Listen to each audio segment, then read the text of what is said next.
In a chilling span of 13 years, 17 people fell victim to the monstrous crimes of a serial killer, including murder, rape, and cannibalism. The horror lies not only in the sheer number of victims, but also in the grotesque methods used. Jeffrey Dahmer, a name etched into America's criminal history for good reason. What transforms an ordinary person into one of the most terrifying serial killers in history? Join us as we delve into this disturbing tale to better understand the psyche and actions of Jeffrey Dahmer. Welcome to True Crime Time, where we explore the most notorious and mysterious cases from around the world. Hit subscribe and turn on notifications so you never miss a video. Jeffrey Dahmer, born on May 21, 1960, was a notorious American serial killer and cannibal. His horrifying story begins in a rundown apartment complex, where Dahmer became a living nightmare for his neighbors. One evening, while his neighbor was watching TV, Dahmer was spotted with bloodied hands and a long knife in the sink. His calm demeanor was so unsettling that no one suspected the gruesome crime he had just committed. Dahmer left his apartment but was called back by the neighbor, who complained about the foul odor coming from his unit. Dahmer dismissed the smell as burnt meat, but the neighbor remained suspicious. Dahmer then went to a gay nightclub where he attempted to lure men to his home with the promise of a drink and a photo session for $50. One of the men, a young black man wearing a basketball jersey, was lured to Dahmer's apartment.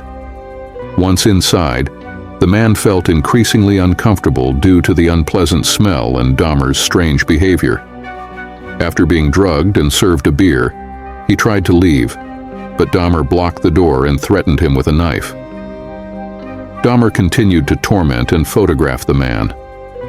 In a daring escape, the man managed to flee Dahmer's apartment and flagged down a passing police car. In a state of panic, he recounted the terrifying ordeal to the officers. Recognizing the gravity of the situation, the police immediately returned to Dahmer's apartment for investigation.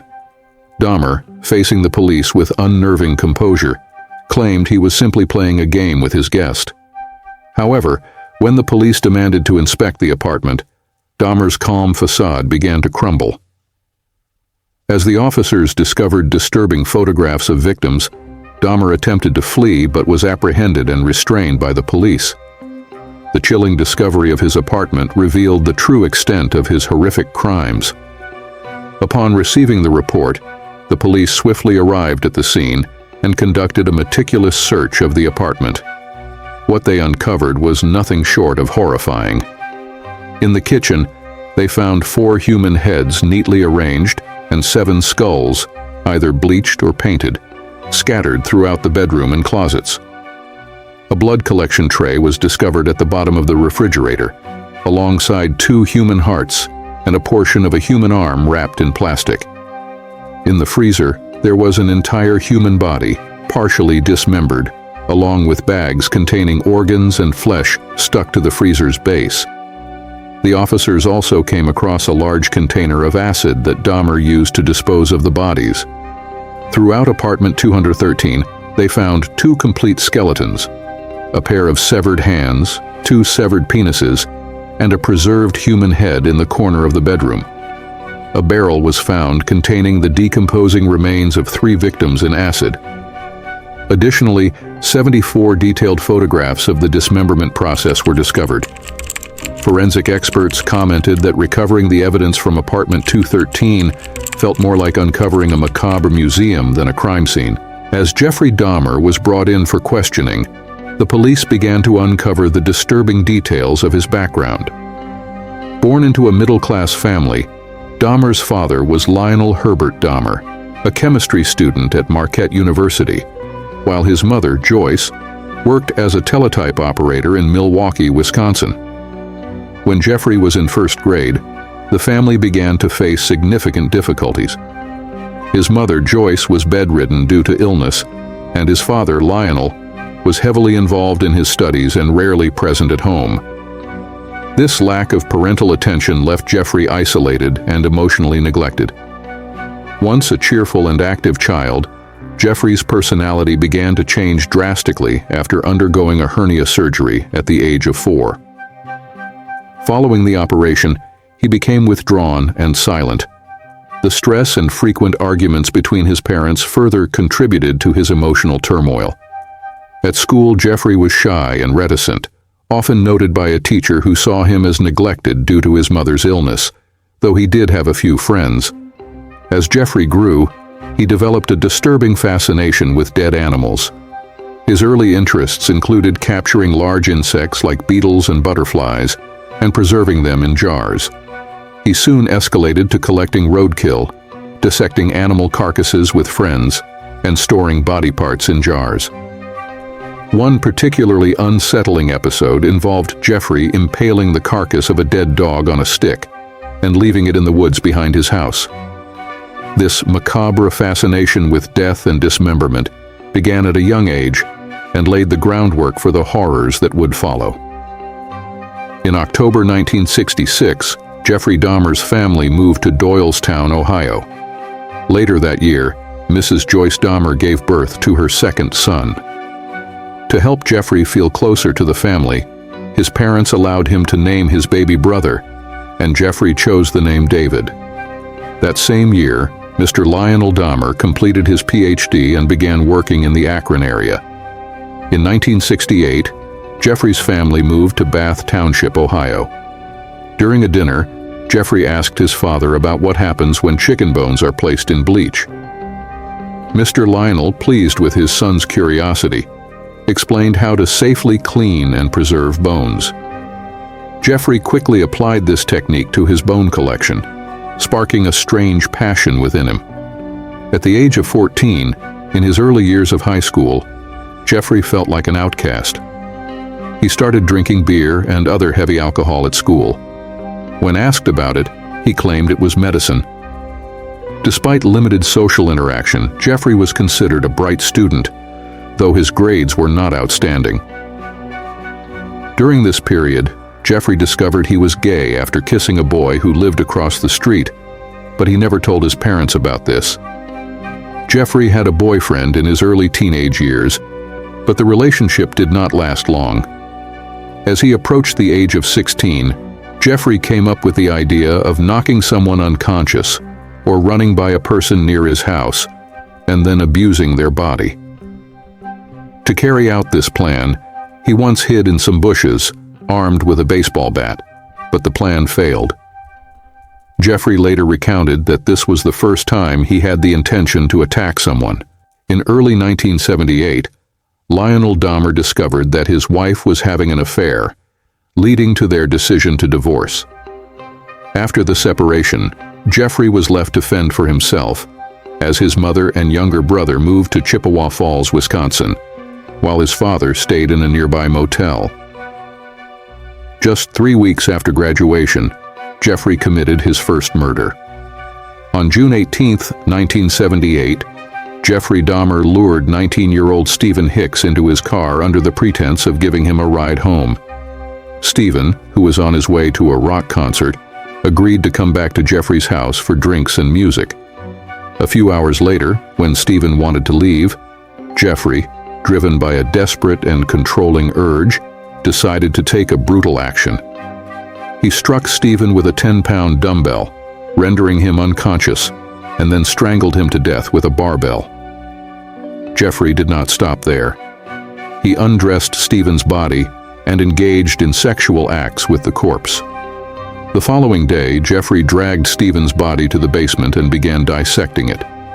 He buried the remains in a shallow grave, but later exhumed them. Jeffrey removed the flesh from the bones and dissolved it in acid, disposing of the resulting solution down the toilet. He wrapped the internal organs in black garbage bags and took them to a local dump, while he crushed the bones with a hammer and scattered them in the woods behind his home. This grisly act marked the beginning of a horrifying series of crimes committed by Jeffrey Dahmer, who would later gain infamy as the Cannibal of Milwaukee.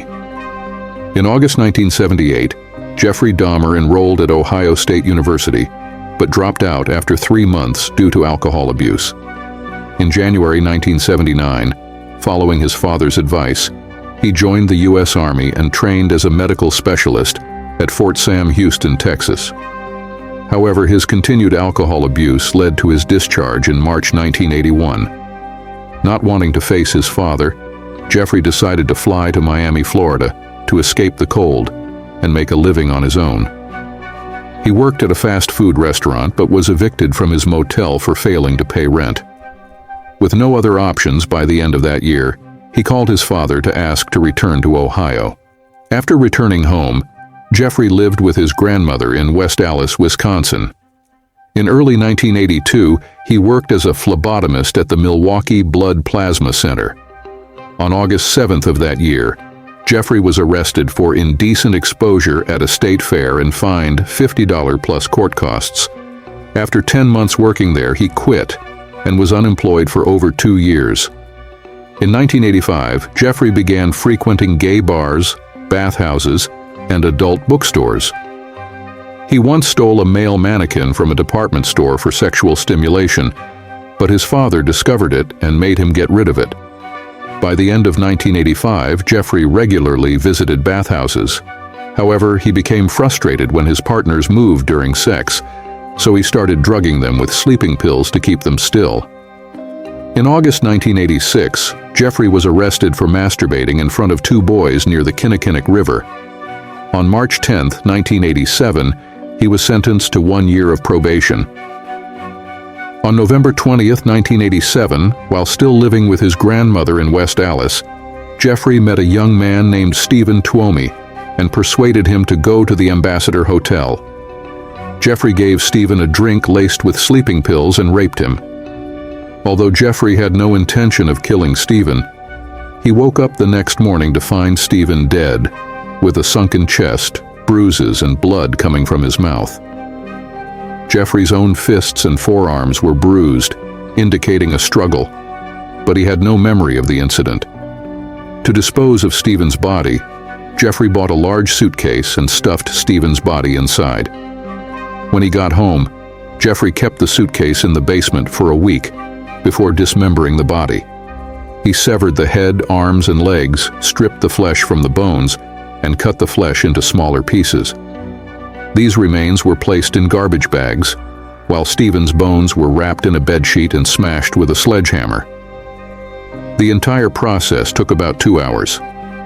Jeffrey disposed of Stephen's remains, including the head, in the trash. Jeffrey wrapped Stephen's head in a blanket. After 2 weeks, he boiled the head in a mixture of Soilex, an industrial detergent containing alkali, and bleach in an attempt to preserve the skull for his morbid desires. However, the process made the skull brittle, so Jeffrey crushed and disposed of it completely. After Stephen Tuomi's murder, Jeffrey actively sought more victims. Most of his victims were encountered or lured from gay bars and were taken to his grandmother's house. There, Jeffrey drugged the victims before or after having sex with them, and once they were unconscious, he killed them by strangulation. About 2 months after Stephen Tuomi's death, Jeffrey met a Native American male sex worker named James Dockstader. To lure James, Jeffrey promised him $50 in exchange for posing nude for photographs. Upon returning to Jeffrey's house, Jeffrey drugged James after they had sex.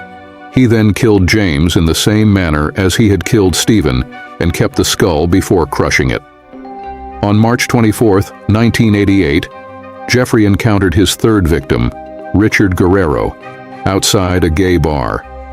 Like before, he lured Richard to his grandmother's house with the promise of $50 for spending the night with him. Richard was drugged and strangled with a leather strap. Jeffrey then engaged in sexual activity with Richard's corpse, dismembered the body within 24 hours, and disposed of the remains in the same way as his previous victims. In September of that year, Jeffrey's grandmother asked him to move out due to his habit of bringing strangers home every night and the foul odor emanating from the basement and garage. The following day, he brought 13-year-old Anouk Synthesomphone, a Laotian boy, to his home under the pretense of taking photographs. Jeffrey was arrested for drugging and molesting Anouk. Although Anouk was drugged, he did not lose consciousness immediately, and managed to return home, where his family took him to the hospital. The following year, Jeffrey was convicted of second-degree sexual assault and enticing a minor into immoral conduct. His trial was postponed until March 20th, 1989. During the Easter break, Jeffrey was granted a 10-day leave and returned to his grandmother's house for the holiday. 5 days later, Jeffrey met his fifth victim, 24-year-old Anthony, outside a bar downtown. Anthony was a multiracial aspiring model. According to Jeffrey, he did not intend to kill him. However, as closing time approached and Anthony engaged in conversation with him, Jeffrey invited him back to his grandmother's house. There, Jeffrey drugged Anthony and strangled him to death. On May 23rd, Jeffrey was sentenced to 5 years of probation and 1 year in a correctional facility with work release privileges to maintain his employment. Additionally, Jeffrey was required to sign a document acknowledging that he was a sex offender. On May 14, 1990, Jeffrey Dahmer moved into the Oxford Apartments, apartment 213. This marked the beginning of a series of horrific crimes, rapidly increasing the number of victims. From 1990 to 1991, the list of victims includes Raymond Smith, 32 years old.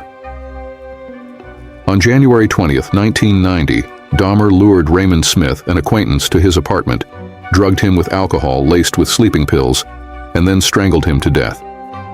Edward Smith, 27 years old. On June 24, 1990, Edward Smith became Dahmer's next victim.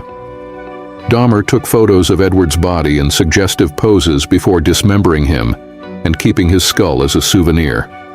Ernest Miller, 22 years old.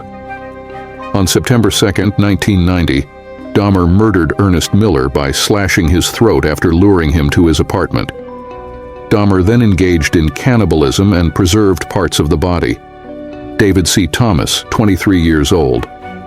On September 24, 1990, Dahmer killed David C. Thomas, using the same method of drugging and then murdering his victims, followed by dismemberment.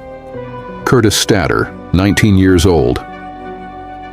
On February 18, 1991, Dahmer enticed Curtis Statter to his apartment with a promise of money for nude photos. After murdering him, Dahmer continued his usual practices. Errol Lindsay, 19 years old.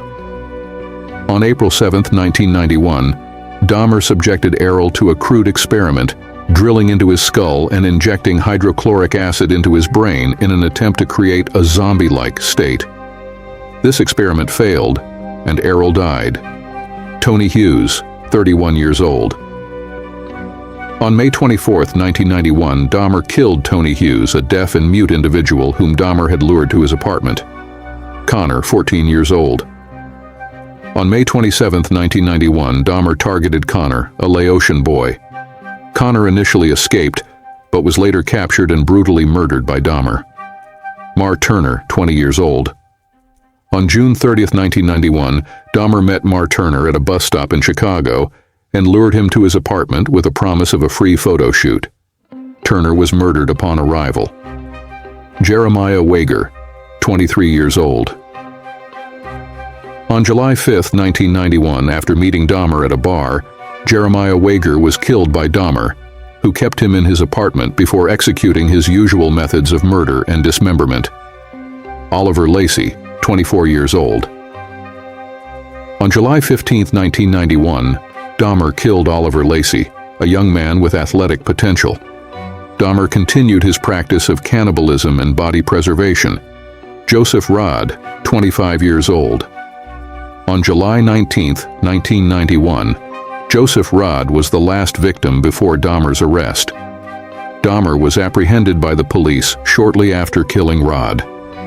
This period marked the peak of Dahmer's killing spree, which ended with his arrest in July 1991.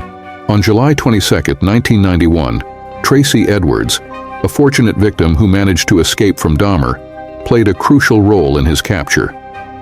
As previously mentioned, Jeffrey Dahmer was charged with 17 counts of murder. During the trial that took place in January 1992, Dahmer pleaded guilty to all charges, and was sentenced to life in prison without the possibility of parole. He was incarcerated at the Columbia Correctional Institution in Wisconsin.